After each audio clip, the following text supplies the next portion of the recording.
On Mount Olympus, there were 12 gods that resided there. And of course, my list will adhere to the Olympian rules of 12 rock bands. But you see, I found a loophole, baby. If you remember, there is a god that doesn't reside on Mount Olympus, but he's one of the big three.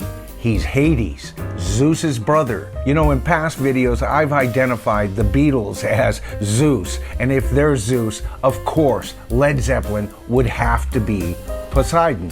But there's another brother sitting off to the side, sometimes visiting Mount Olympus, but residing outside of Olympus proper most of the time. And to me, that's exactly where Pink Floyd fits in to the rock scene. This band started off with Syd Barrett, Roger Waters, Mason, and Wright, eventually even hiring David Gilmour to play live instead of Syd because they didn't know if Syd would perform on certain nights. And it was on their second album that Gilmour found his way into the group as Syd Barrett found his way out. But you know, for bands on this level, and I'm talking about the Beatles, I'm talking about Led Zeppelin, there seems to be a payment due when four gentlemen operate on this level musically. For the Beatles, of course, that payment was not due until long after they had broken up. With Led Zeppelin,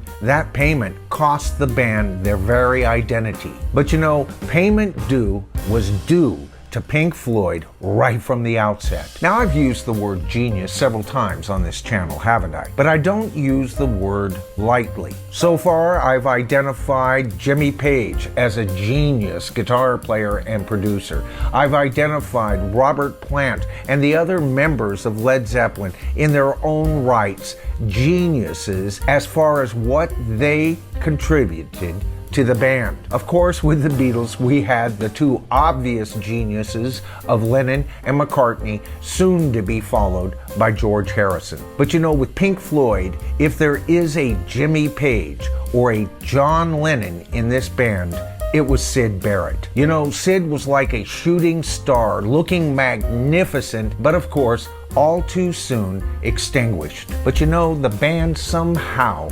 miraculously survived. Not only survived, but would go on to produce their most well-known music, their most popular music, converting masses of people into raving fans.